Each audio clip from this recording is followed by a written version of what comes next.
निरोगीपणा आणि दीर्घायुष्याचा सर्वात मोठा शत्रू म्हणजे जरुरीपेक्षा जास्त खाणे. अति आहार हा खरं तर सर्वात मोठा शत्रू आहे.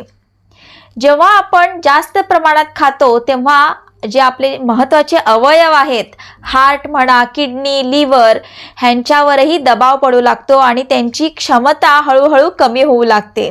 म्हणून कधीही निरोगी राहायचे असेल तर आपल्या भुकेपेक्षा कमीत कमी 2 घास कमी खायला हवेत.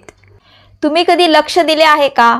तुम्ही जेव्हा जास्त प्रमाणात खाता तेव्हा तुम्हाला आळस येऊ लागतो आणि तेच जर तुम्ही कमी प्रमाणात खाल्ले तर आपण पूर्ण शक्तीनिशी काम करू लागतो, आपण एनर्जेटिक राहतो.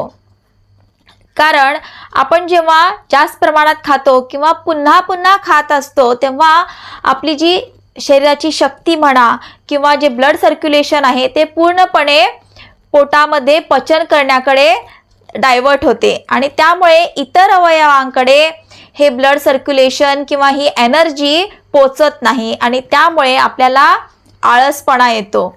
आणि हेच जर आपलं दैनंदिन असं जीवन राहिलं तर काय होईल, तर आपण आळशी बनत तर जातोच पण हळूहळू आपलं शरीर झिजत जातं.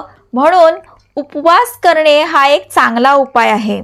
जर तुम्ही आठवड्यातून कमीत कमी 1 दिवस किंवा 2 दिवस उपवास करत असाल तर हे आपल्या आरोग्यासाठी खूप चांगलं आहे. आणि जी लोक माझ्यासारखी म्हणेन मी, जे पूर्णपणे उपवास करू शकत नाहीत त्यांनी कमीत कमी 1 वेळ तरी फळाहार घ्यावा किंवा अगदी हलका आहार घ्यावा. पण उपवासाने आपलं शरीर खूप निरोगी राहतं आणि आपण फुल ऑफ एनर्जी राहतो.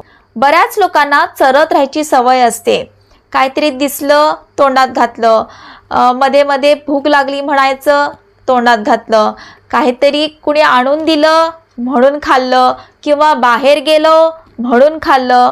पण अशाने आपल्या शरीरावर खूप ताण पडू लागतो.